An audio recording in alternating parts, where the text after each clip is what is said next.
Comment ils vont? Bonne nouvelle, on a un championnat. Enfin, pour l'instant. En tout cas, pour le suspense, on peut remercier Checo bien fort. Lui et la safety car. Ce week-end, c'était le Grand Prix d'Azerbaïdjan à Bakou, et c'est Sergio Pérez qui s'est imposé devant Max Verstappen et Charles Leclerc. Alors c'est vrai qu'à Bakou, il s'est pas passé grand-chose, mais je vous garantis que dans ce débrief, on a des choses à se dire. Allez, on en parle. Les gars, je prends une minute de votre temps parce qu'on est à une semaine, 7 dodo, d'une annonce que j'ai vraiment très hâte de vous faire. Et oui, le 8 mai prochain, je vais vous dévoiler un projet sur lequel je bosse depuis plus d'1 an. Vous voulez un petit teaser? Allez, c'est parti.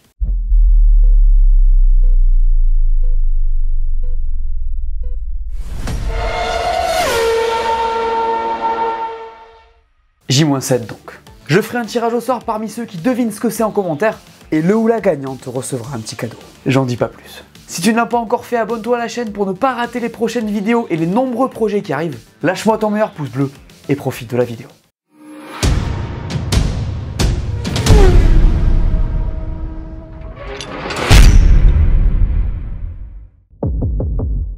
Ma note pour ce Grand Prix d'Azerbaïdjan, c'est 1 sur 5. Et oui, malgré les efforts des organisateurs, le Grand Prix de Bakou n'a pas tenu ses promesses. On a vu 2 courses loin d'être trépidantes, une nouvelle victoire de Red Bull, et malgré les 2 pôles de Charles Leclerc et la victoire de Sergio qui est bonne pour le championnat, c'était pas du grand racing. Charles a dit que c'était une de ses courses les plus solitaires, voilà qui est bien résumé. Par ailleurs, vous le savez, on a mis en place un nouveau format sprint, et si je trouve que ça permet de valoriser cette idée de course dans la course, ainsi que de resacraliser les qualifs, je trouve qu'il s'est passé la même chose que d'habitude avec ce format de week-end, c'est-à-dire rien d'extraordinaire. Alors vous le savez, je suis pas hyper fan du format de base, et si je suis pour l'innovation afin de faire avancer les choses, là j'avoue que le sprint, encore une fois, semble ne pas beaucoup apporter à ce sport. Vous en avez pensé quoi, vous? Avant d'aller plus loin, jetons un œil au classement. Sergio Pérez vainqueur devant Max Verstappen et Charles Leclerc. Fernando Alonso un très bon P4. Carlos Sainz devance de justesse Lewis. Stroll suit devant Russell. Lando marque à nouveau des points. Et un très bon Yuki ferme ce top 10. Gros week-end pour Sergio Pérez qui remporte pas une mais bien 2 courses au nez à la barbe de ses poursuivants. Et oui, c'est le week-end parfait pour Checo qui se refait une santé au championnat et revient sur les talons de son coéquipier. On parle du classement en fin de vidéo. Je sais pas vous, mais perso je suis content pour Pérez, mais pas que. Je suis heureux pour l'intérêt de cette saison et du championnat du monde, en tout cas pour ce début d'année. Parce que notre ami mexicain, malgré ses 2 qualifs imparfaites, il a maximisé sa performance tout le week-end, et son rythme dimanche était franchement impressionnant. Alors il est extrêmement chanceux, faut le dire, parce que cette safety car c'est un cadeau des dieux. D'ailleurs il l'a dit lui-même dans la cool room, Christian Horner l'a aussi souligné. On va pas se raconter d'histoire, c'est bien cet événement qui lui a donné le lead de la course. Mais c'est pas parce qu'il a bénéficié de circonstances favorables qu'il faut négliger sa performance. Il était dans les roues de Max au moment de son arrêt au stand. Le néerlandais était en glisse avec les médiums, pas lui. Une fois devant, il a tenu le rythme imposé par Maxou, et il s'est même échappé dès qu'il en a eu l'occasion. Checo, il a parfaitement géré ses pneus, il a su pousser quand il fallait, il a tenu Max à distance, bien aidé par un certain Dirty Air. Max a souligné aussi dans la cool room, mais il a tenu la dragée haute à son coéquipier en termes de rythme, et ça j'ai kiffé. Quel régal de les voir embrasser les murs tour à tour. Je sais pas vous, mais moi ça m'a fait vraiment plaisir de voir ces 2 pilotes de la même écurie complètement à la limite. C'est donc la victoire numéro 6 de Sergio Pérez, encore une sur un circuit urbain. Les 2 hommes sont donc au coude à coude avec 2 victoires chacun. Mesdames et messieurs, bonne nouvelle donc. Pour le moment, nous avons un championnat. Franchement, j'ai hâte de voir ce que ce duel va donner sur les autres circuits du calendrier. Parce que sur ce duel, il y a énormément de questions qui se posent, notamment sur Checo. Sera-t-il capable de maîtriser Max sans incident particulier? Peut-il faire preuve de constance? Tiendra-t-il au niveau mental? Vous connaissez mon avis là-dessus. Bref, Checo, si tu m'écoutes, tu sais ce que t'as à faire. Fais-moi mentir.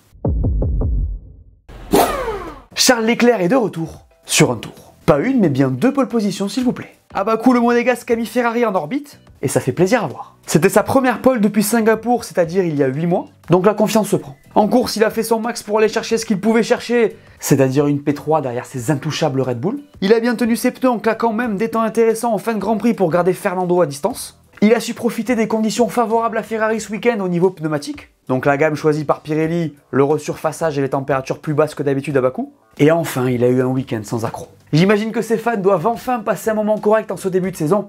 En tout cas, c'était le cas de Fred Vasseur. Écoutez cette déclat. Ce premier podium est un soulagement. Le début de saison était difficile, c'est donc bien pour l'équipe, bien de prendre des points et de donner confiance à tout le monde. Il fallait conforter les choix de nos ingénieurs pendant la pause, et c'est le cas. Il faut maintenant bâtir sur cette confiance et être prêt pour Miami en attendant les évolutions. C'est positif pour l'équipe, bien évidemment. Ce week-end, il a aussi pulvérisé Carlos Sainz qui était nulle part. Il lui met 8 dixièmes en qualif et 23 secondes en course, ce qui est énorme. Carlos, il va falloir qu'il trouve des solutions avec sa voiture parce qu'on sait qu'elle ne va pas dans le sens de ses affinités dans le pilotage, mais là ça devient chaud. Il est plus constant que l'an dernier sur son début de saison, mais en perf là ça va pas du tout, et il va devoir bosser. Bref, pour Charles c'est top.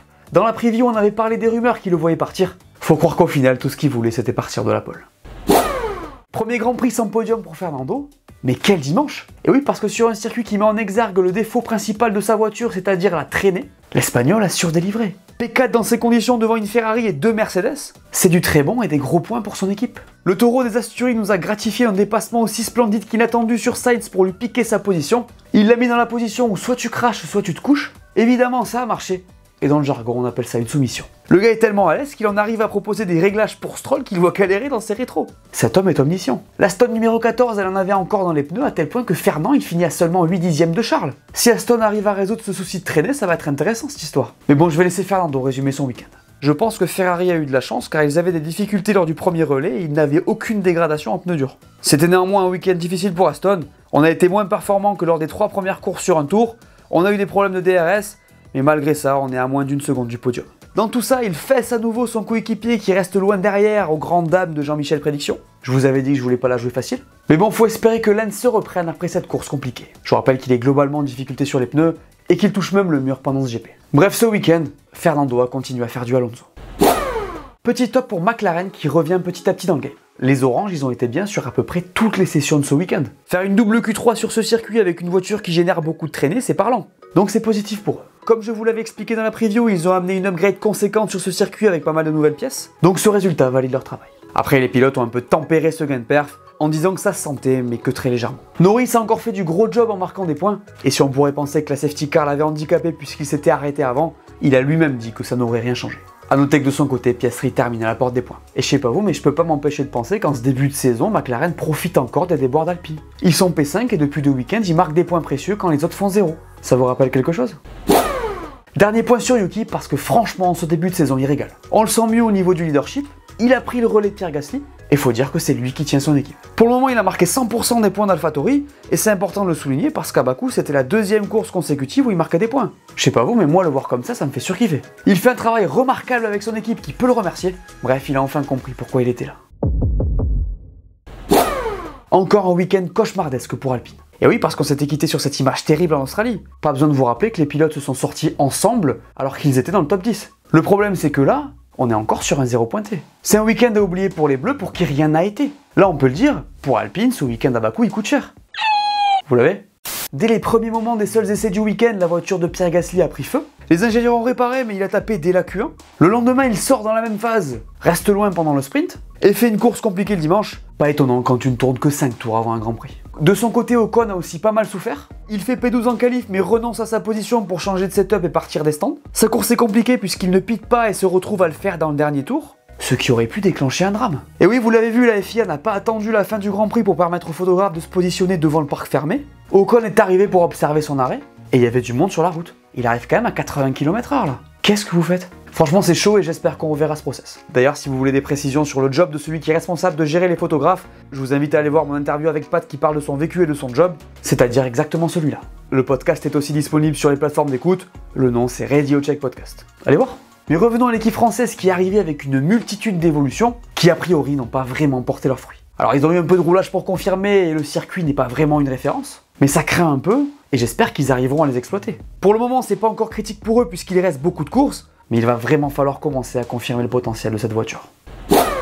Petit coup dur pour Mercedes à Bakou. Et oui, les grilles étaient tout simplement la 4e force du plateau en Azerbaïdjan. Pas évident pour eux qui avaient montré des signes très encourageants en Australie et qui avaient amené des évolutions. Alors on l'a bien compris, pour le moment avec eux ça dépend des pistes. Je vous rassure, il n'y a pas que vous, eux non plus ne comprennent pas bien cette voiture. Après ils sont pas mécontents pour autant. Regardez ce qu'a dit Lewis Hamilton. Je pense que nous avons tiré le meilleur de ce que nous avons pour le moment. Il y a eu une excellente préparation avant de venir ici avec quelques jours à l'usine, beaucoup de simulations, et je suis très fier de l'équipe. Ma course a été assez fluide et facile. Je ne pouvais malheureusement pas avoir le rythme de Fernando, mais j'avais celui de la Ferrari. Nous ferons mieux bientôt avec nos évolutions. Nous avons encore mis à réussir au mieux avant ça.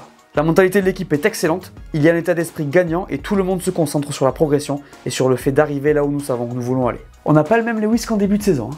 Ça fait plaisir. Il a l'air confiant dans son équipe, peut-être que le retour de James Allison le booste lui aussi, parce que ça va mieux pour Lewis. Il bat son coéquipier pour la première fois de la saison en qualif, le devance en course, bref c'est du solide. Parlons de Russell, tiens.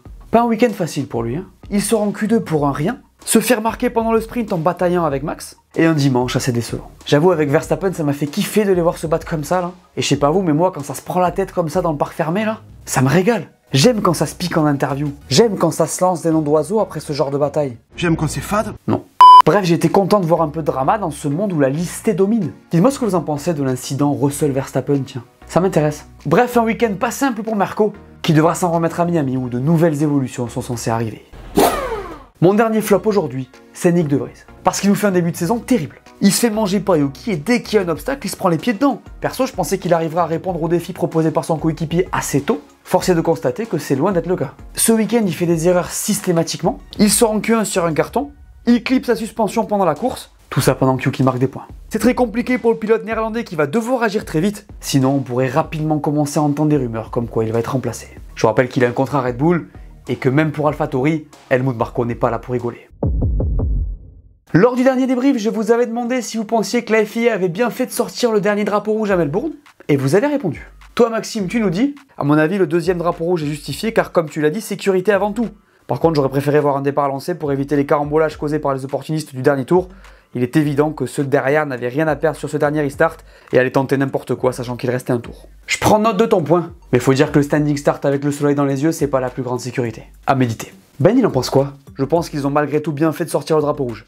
J'aurais été personnellement frustré de voir cette fin de GP sous safety car, mais effectivement les pneus froids ont amené une réaction en chaîne et surtout la chute des Alpines. Effectivement, comme tu dis, ça aurait été relou, mais peut-être plus sage dans ce cas précis. Merci à vous deux et à tout le monde d'ailleurs pour vos commentaires. Passons maintenant à la question du jour, et là j'ai vraiment envie d'avoir votre avis. Pensez-vous que Sergio pourra continuer à rivaliser avec Max sur les circuits non urbains? Comme d'habitude, je sélectionne 2 commentaires, et on en parle au prochain débrief. Alors, ce championnat du monde. Chez les pilotes, Max devance toujours Checo, mais de 6 points maintenant. Fernando toujours P3 devant Lewis et Carlos. Charles Leclerc se refait et prend P6, alors que Stroll et Russell le talonnent. Chez les constructeurs, Red Bull met déjà plus de 100 points à Aston qui devance toujours Mercedes. Ferrari est 4 largement devant McLaren. Alpine se traîne avec une P6 et 8 petits points qui piquent fort. Et les 4 dernières places ne changent pas. La suite les gars, c'est dès le week-end prochain pour le Grand Prix de Miami. Et oui, c'est le retour du gros bling bling et des artifices, puisque vous allez y voir une myriade de stars et une marina en plastique. Tout va bien. Certaines équipes y apporteront des améliorations, on pourrait y voir du spectacle. En tout cas perso, j'ai hâte d'y être et j'imagine que vous aussi. On en parle dans la preview. Voilà, merci à tous de m'avoir écouté, j'espère que cette vidéo vous a plu. Laissez-moi un pouce bleu et dites-moi en commentaire ce que vous avez pensé de ce Grand Prix. N'oubliez pas la question du jour et d'aller voir mes dernières vidéos que vous n'aurez pas vues. Dites-moi tout et on s'abonne. Allez, ciao!